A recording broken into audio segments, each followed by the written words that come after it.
Hello friends, ನಮ್ಮ ಅಡುಗೆ ನಿಮ್ಮ ರುಚಿಗೆ ಸ್ವಾಗತ.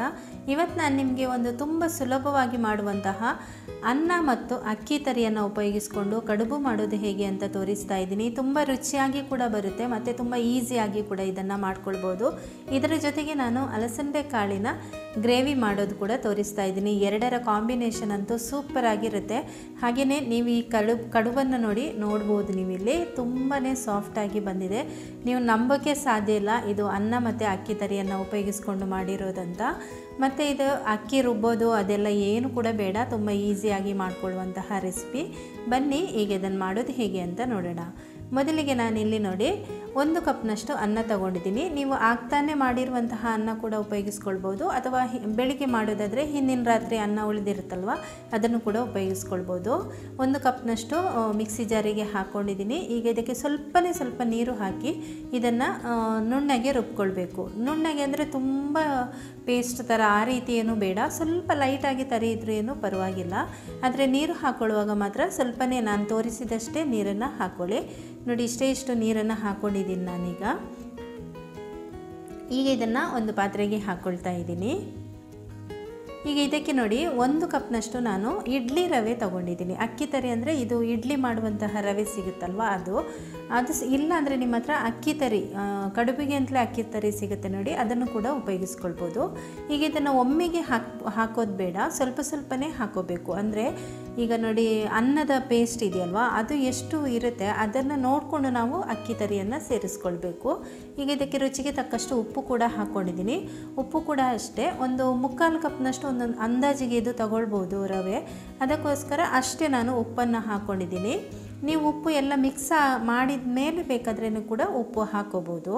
ಈಗ ಇದನ್ನು ಸ್ಪೂನಲ್ಲಿ ಫಸ್ಟ್ ನಾನು ಚೆನ್ನಾಗಿ ಮಿಕ್ಸ್ ಮಾಡಿಕೊಂಡು ನೋಡಿ ಈಗ ಇನ್ನಷ್ಟು ರವೆಯನ್ನು ಸೇರಿಸ್ಕೊಳ್ತೀನಿ.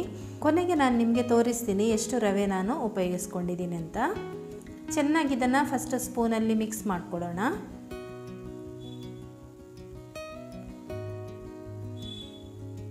ಈಗ ನೋಡಿ ಈ ರೀತಿ ಬರಬೇಕು. ಅಂದರೆ ನಮಗೆ ಕಡುಬು ಎಲ್ಲ ಅದು ಹೇಗೆ ಕೈಗೆ ನೋಡಿ ಅಂಟೋದಿಲ್ಲ ನೋಡಿ, ಉಂಡೆ ಕಟ್ಟೋ ಹದಕ್ಕೆ ಇದು ಇರಬೇಕು. ತುಂಬ ಗಟ್ಟಿನೂ ಇರಬಾರ್ದು, ತುಂಬ ಗಟ್ಟಿ ಇಟ್ಟರೆ ಆಮೇಲೆ ರವೆ ಎಲ್ಲ ಇದು ಎಳ್ಕೊಂಡಾದಮೇಲೆ ಇನ್ನಷ್ಟು ಗಟ್ಟಿ ಆಗುತ್ತೆ. ಒಂದು ಸ್ವಲ್ಪ ಸಾಫ್ಟ್ ಇರಬೇಕು. ಈಗ ನೋಡಿ ರವೆ ನಾನು ಇಷ್ಟು ಉಪಯೋಗಿಸ್ಕೊಂಡಿದ್ದೀನಿ ಅಲ್ವಾ, 1/4 ಕಪ್ನಷ್ಟು ಹಾಗೇ ಇದೆ. 3/4 ಕಪ್ನಷ್ಟು ನಾನು ರವೆ ಇದಕ್ಕೆ ಉಪಯೋಗಿಸ್ಕೊಂಡಿದ್ದೀನಿ. ಈಗ ಇದನ್ನು ಮುಚ್ಚಿ 10 ನಿಮಿಷ ಇದನ್ನು ನೆನೆಯೋದಕ್ಕೆ ಬಿಡ್ತೀನಿ. 5 ನಿಮಿಷ ಕೂಡ ನೀವು ಟೈಮ್ ಇಲ್ಲ ಅಂದರೆ 5 ನಿಮಿಷ ಇಟ್ಟರೂ ಕೂಡ ಸಾಕಾಗುತ್ತೆ. 10 ನಿಮಿಷದ ಮೇಲೆ ನಿಮಗೆ ನೋಡಿ ತೋರಿಸ್ತಾ ಇದ್ದೀನಿ. ಹಿಟ್ಟು ಈ ರೀತಿ ಒಂದು ರೀತಿ ಸ್ವಲ್ಪ ಗಟ್ಟಿಯಾಗಿದೆ ಇದು.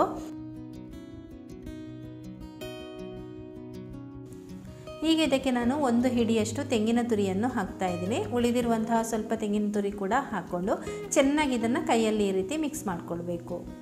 ಉಪ್ಪಿನ ರುಚಿ ನೋಡ್ಕೊಳ್ಳಿ, ಬೇಕಾದರೆ ನೀವು ಉಪ್ಪು ಹಾಕೋಬೋದು ಈ ಟೈಮಲ್ಲಿ. ಈಗ ಚೆನ್ನಾಗಿ ಮಿಕ್ಸ್ ಮಾಡ್ಕೊಂಡಾದಮೇಲೆ ನೋಡಿ ಈ ಥರ ಕಡುಬು ನಮಗೆ ಕಟ್ಟೋದಕ್ಕೆ ಹದ ಬರುತ್ತೆ, ಕರೆಕ್ಟ್ ಆಗುತ್ತೆ ನೋಡಿ. ಮತ್ತು ಇನ್ನೊಂದೇನು ಗೊತ್ತಾ, ನಿಮಗೆ ರವೆ ಎಷ್ಟು ಬೇಕು ಅಂದರೆ ನೀವು ಅನ್ನ ರುಬ್ಬುವಾಗ ಅದಕ್ಕೆ ಎಷ್ಟು ನೀರು ಹಾಕಿದ್ದೀರಿ ನೋಡಿ ಅದರ ಮೇಲೆ ಡಿಪೆಂಡ್ ಆಗುತ್ತೆ ನಿಮಗೆ ರವೆ ಜಾಸ್ತಿ ಹಾಕಬೇಕಾ ಕಮ್ಮಿ ಹಾಕಬೇಕಾ ಅಂತ ಹೇಳಿ. ನೀವು ತುಂಬ ಜಾಸ್ತಿ ನೀರು ಹಾಕ್ಕೊಂಡ್ರೆ ಸ್ವಲ್ಪ ರವೆ ಜಾಸ್ತಿ ಹಾಕೋಬೇಕಾಗ್ಬೋದು. ಒಟ್ಟಾರೆ ನಮಗೆ ಕೈಗೆ ಈ ರೀತಿ ಮಾಡುವಾಗ ಅದು ಈ ಥರ ಉಂಡೆ ಕಟ್ಟುವ ರೀತಿ ಇರಬೇಕು. ಆ ಥರ ಆದರೆ ಕರೆಕ್ಟ್ ಆಗುತ್ತೆ. ಸ್ವಲ್ಪ ನೀರು ಅಥವಾ ರವೆ ಹೆಚ್ಚು ಕಮ್ಮಿ ಆಗಿದ್ದರೆ ಏನೂ ವ್ಯತ್ಯಾಸ ಆಗೋದಿಲ್ಲ, ಯಾಕೆಂದರೆ ಅನ್ನ ತುಂಬ ಸಾಫ್ಟ್ನೆಸ್ ಇರುತ್ತಲ್ವ, ಅದರಿಂದಾಗಿ ತುಂಬ ರವೆ ಹಾಕಬೇಡಿ, ಎಷ್ಟು ಬೇಕು ಅಷ್ಟೇ ಹಾಕ್ಕೊಳ್ಳಿ. ಈಗ ನೋಡಿ ಚೆನ್ನಾಗಿ ಮಿಕ್ಸ್ ಆದಮೇಲೆ ನಾನು ಇದರಿಂದ ಉಂಡೆ ಮಾಡ್ಕೊಳ್ತಾ ಇದ್ದೀನಿ. ನೋಡಿ ಇದರಿಂದ 12 ಉಂಡೆ ಆಗಿದೆ. 1 ಕಪ್ನಷ್ಟು ಅನ್ನ, 3/4 ಕಪ್ನಷ್ಟು ರವೆ ತೊಗೊಂಡಿದ್ದೇನೆ. ಈಗ ಒಲೆ ಮೇಲೆ ನೀರಿಟ್ಟಿದ್ದೀನಿ ನಾನು. ನೀವು ಇದನ್ನು ಇಡ್ಲಿ ಮಾಡುವ ಪಾತ್ರೆಯಲ್ಲಿ ಕೂಡ ಬೇಯಿಸ್ಕೊಳ್ಬೋದು. ನಾನು ಸ್ವಲ್ಪ ಈಸಿ ಆಗಲಿ ಅಂತ ಈ ಥರದ ಒಂದು ಪಾತ್ರೆಯಲ್ಲಿ ಸ್ವಲ್ಪ ನೀರು ಹಾಕಿ ಕುದಿಯೋದಕ್ಕೆ ಇಟ್ಟಿದ್ದೀನಿ. ಆಮೇಲೆ ಒಂದು ಪ್ಲೇಟ್ ಇಟ್ಟಿದ್ದೀನಿ ಮೇಲೆ, ಅದಕ್ಕೆ ಬೇಕಾದರೆ ನೀವು ಸ್ವಲ್ಪ ಎಣ್ಣೆ ಹಚ್ಕೋಬೋದು, ಇಲ್ಲಾಂದರೆ ಪರವಾಗಿಲ್ಲ. ಈ ರೀತಿ ದೂರ ಇಡಿ ಆಯಿತಾ. ದೂರ ಇಟ್ಟೋದು ಯಾಕೆ ಅಂದರೆ ಅದೊಂದು ಸ್ವಲ್ಪ ಬೆಂದ ಮೇಲೆ ಉಬ್ಬಿ ಬರುತ್ತೆ. ಈಗ ಇದನ್ನು ಮುಚ್ಚಿ ನಾನು 15 ನಿಮಿಷ ಮೀಡಿಯಮ್ ಊರಿನಲ್ಲಿ ಬೇಯಿಸ್ತಾ ಇದ್ದೀನಿ.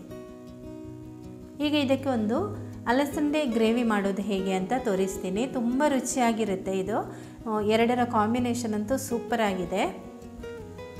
ಒಲೆ ಮೇಲೆ ಒಂದು ಪಾತ್ರೆ ಇಟ್ಟಿದ್ದೀನಿ, ಅದರಲ್ಲಿ 3 ಸ್ಪೂನ್ನಷ್ಟು ಎಣ್ಣೆ ಹಾಕ್ಕೊಳ್ತಾ ಇದ್ದೀನಿ. ಒಂದು ಸ್ವಲ್ಪ ಸಾಸಿವೆ ಸೇರಿಸ್ಕೊಂಡು, ಸಾಸಿವೆ ಚಟಪಟ ಅಂತ ಆದಮೇಲೆ ಸ್ವಲ್ಪ ಕರಿಬೇವು, 2 ಹಸಿಮೆಣಸು ಉದ್ದಕ್ಕೆ ಸೀಳಿ ಹಾಕ್ಕೊಳ್ತಾ ಇದ್ದೀನಿ. ಒಂದು ಸಣ್ಣಗೆ ಹೆಚ್ಚಿದ ಈರುಳ್ಳಿಯನ್ನು ಸೇರಿಸ್ಕೊಂಡು ಒಂದು ಸ್ವಲ್ಪ ಫ್ರೈ ಮಾಡ್ಕೊಳ್ಳೋಣ. ಈಗ ಈರುಳ್ಳಿ ಚೆನ್ನಾಗಿ ಫ್ರೈ ಆಗಿದೆ. ಈಗ ಇದಕ್ಕೆ ನಾನು ಶುಂಠಿ ಬೆಳ್ಳುಳ್ಳಿ ಪೇಸ್ಟ್ 1 ಸ್ಪೂನ್ನಷ್ಟು ಹಾಕ್ಕೊಳ್ತಾ ಇದ್ದೀನಿ. ರೆಡಿಮೇಡ್ ಇದ್ದರೆ ನೀವು ಅದನ್ನೇ ಬಳಸ್ಬೋದು. ನಾನು ಮನೆಯಲ್ಲೇ ಮಾಡ್ಕೊಂಡಿರುವಂತಹ ಶುಂಠಿ ಬೆಳ್ಳುಳ್ಳಿ ಪೇಸ್ಟ್ ಇದು. ಈಗ ಇದು ಕೂಡ ಸ್ವಲ್ಪ ಫ್ರೈ ಆಗಿದೆ. ನಂತರ ಇದಕ್ಕೆ 2 ಟೊಮೆಟೊ ಸಣ್ಣದಾಗಿ ಹೆಚ್ಚಿ ಹಾಕ್ಕೊಳ್ಳಿ. ನಾನು ಇದನ್ನು ಚಾಪರ್ನಲ್ಲಿ ಮಾಡ್ಕೊಂಡಿರೋದ್ರಿಂದ ಈ ರೀತಿ ಪೇಸ್ಟ್ ಥರ ಆಗಿದೆ. ನೀವು ಮಿಕ್ಸಿಯಲ್ಲಿ ಬೇಕಾದರೆ ರುಬ್ಬಿ ಕೂಡ ಹಾಕ್ಕೊಳ್ಬೋದು. ಈಗ ಇದು ಸ್ವಲ್ಪ ಎಣ್ಣೆ ಮೇಲಕ್ಕೆ ಬರಬೇಕು, ಅಲ್ಲಿ ತನಕ ಫ್ರೈ ಮಾಡ್ಕೊಳ್ಳೋಣ. ಸುಮಾರು 1 ರಿಂದ 2 ನಿಮಿಷ ಫ್ರೈ ಮಾಡಿಕೊಂಡ್ರೆ ಸಾಕು. ಈಗ ಇದು ಫ್ರೈ ಆಗಿದೆ ನೋಡಿ. ಈಗ ಇದಕ್ಕೆ ಅರ್ಧ ಟೀ ಸ್ಪೂನ್ ಅರಿಶಿನ ಪುಡಿ, ಆಮೇಲೆ 2 ಸ್ಪೂನ್ನಷ್ಟು ನಾನು ಸಾಂಬಾರು ಪುಡಿಯನ್ನು ಉಪಯೋಗಿಸ್ಕೊಂಡಿದ್ದೀನಿ. ಈಗ ಇದು ನೋಡಿ ಅಲಸಂದೆ ಕಾಳು, ಇದನ್ನು ನಾನು ಮೊದಲೇ ಬೇಯಿಸಿ ಇಟ್ಕೊಂಡಿದ್ದೀನಿ. ಕುಕ್ಕರ್ನಲ್ಲಿ 2 ವಿಷಲ್ ಮಾಡ್ಕೊಂಡಿದ್ದೀನಿ, ಉಪ್ಪು ಹಾಕಿ ಬೇಯಿಸ್ಕೊಂಡಿದ್ದೀನಿ. ಈಗ ಇದನ್ನು ಕೂಡ ಹಾಕೋಣ. ನೋಡಿ ಈ ರೀತಿ ಚೆನ್ನಾಗಿ ಬೆಂದಿದೆ ಇದು. ಈಗ ಇದನ್ನು ಚೆನ್ನಾಗಿ ಮಿಕ್ಸ್ ಮಾಡಿಬಿಟ್ಟು ಇದಕ್ಕೆ ಎಷ್ಟು ಬೇಕೋ ಅಷ್ಟು ನೀರನ್ನು ಹಾಕಿ ಇದು ಕುದಿಸಬೇಕು. ಸಾಂಬಾರು ಪುಡಿ ಹಾಕಿರೋದ್ರಿಂದ ಇದು ಸ್ವಲ್ಪ ಗಟ್ಟಿಯಾಗಿ ಬರುತ್ತೆ. ಕುದೀತಾ ಇದ್ದಂಗೆ ಇದು ಗಟ್ಟಿಯಾಗುತ್ತಲ್ವ. ಈಗ ಉಪ್ಪಿನ ರುಚಿ ನೋಡಿಕೊಂಡು ನಾನು ಅಲಸಂದೆ ಕಾಳು ಬೇಯುವಾಗ ಸ್ವಲ್ಪ ಉಪ್ಪು ಹಾಕಿದ್ದೇನೆ. ಈಗ ಬೇಕಾದರೆ ಒಂದು ಸ್ವಲ್ಪ ಉಪ್ಪು ಹಾಕ್ಕೊಂಡು ಚೆನ್ನಾಗಿ ಇದನ್ನು ಮಿಕ್ಸ್ ಮಾಡಿಕೊಡ್ಬೇಕು.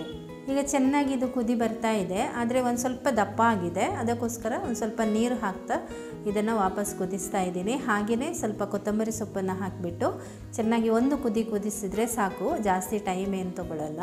ಹೀಗೆ ಇದು ನೋಡಿ ರೆಡಿಯಾಗಿದೆ. ಇದು ಅನ್ನದ ಜೊತೆಗೇನು ನೀವು ಊಟ ಮಾಡ್ಬೋದು, ಹಾಗೆಯೇ ಚಪಾತಿ, ದೋಸೆ, ಹಾಗೆಯೇ ಈ ಕಡುಬು ಜೊತೆ ತುಂಬಾ ರುಚಿಯಾಗಿರುತ್ತೆ. ಬೇರೆ ಬ್ರೇಕ್ಫಾಸ್ಟ್ ರೆಸಿಪಿಗಳಿಗೂ ಕೂಡ ಟ್ರೈ ಮಾಡ್ಬೋದು. ಈಗ ನಾವು ಕಡುಬು ಹೇಗಾಗಿದೆ ಅಂತ ನೋಡೋಣ. ವಾವ್, ಸೂಪರಾಗಿ ಬೆಂದಿದೆ ನೋಡಿ. 15 ನಿಮಿಷ ಇದನ್ನು ಬೇಯಿಸಿದ್ದೀನಿ ನಾನು. ಹಾಗೆಯೇ ಇಲ್ಲಿ ನೋಡ್ಬೋದು ನೀವು, ಗ್ಯಾಪ್ ಎಲ್ಲ ಇತ್ತಲ್ವ, ಅದೆಲ್ಲ ಕಡುಬು ಬೇಯುವಾಗ ಅದು ಸ್ವಲ್ಪ ಸೈಜ್ ದೊಡ್ಡದಾಗುತ್ತೆ. ಚೆನ್ನಾಗಿ ಬಂದಿದೆ ಕಡುಬು, ತುಂಬಾ ಸಾಫ್ಟಾಗಿ ಬಂದಿದೆ. ನೀವು ಇದಕ್ಕೆ ಅನ್ನ ಹಾಕಿದ್ದೀರಿ ಅಂತ ಗೊತ್ತೇ ಆಗೋದಿಲ್ಲ, ಅಷ್ಟು ರುಚಿಯಾಗಿರುತ್ತೆ. ತೆಂಗಿನಕಾಯಿಯ ಒಂದು ಪರಿಮಳದೊಂದಿಗೆ ಈ ಕಡುಬು ಅಂತೂ ಸೂಪರಾಗಿರುತ್ತೆ. ಖಂಡಿತ ನೀವು ಮನೆಯಲ್ಲಿ ಟ್ರೈ ಮಾಡಿ. ನಮ್ಮ ಚಾನಲ್ನಲ್ಲಿ ಬೇರೆ ಬೇರೆ ರೀತಿಯ ಕಡುಬು ರೆಸಿಪಿ ಇದೆ, ಅದನ್ನು ಕೂಡ ನೀವು ಖಂಡಿತ ಚೆಕ್ ಮಾಡ್ಬೋದು. ತುಂಬಾ ಈಸಿಯಾಗಿ ಮಾಡುವಂಥದ್ದು. ಈ ವಿಡಿಯೋ ನಿಮಗೆ ಇಷ್ಟ ಆಗಿದ್ದರೆ ಒಂದು ಲೈಕ್ ಮಾಡಿ, ಹಾಗೆಯೇ ನಮ್ಮ ಚಾನಲ್ಗೆ ಸಬ್ಸ್ಕ್ರೈಬ್ ಆಗಿ ನಿಮ್ಮ ಒಂದು ಪರಿಚಯದವರಿಗೆ ವಿಡಿಯೋನ ಶೇರ್ ಮಾಡೋದು ಮರಿಬೇಡಿ. Thank you.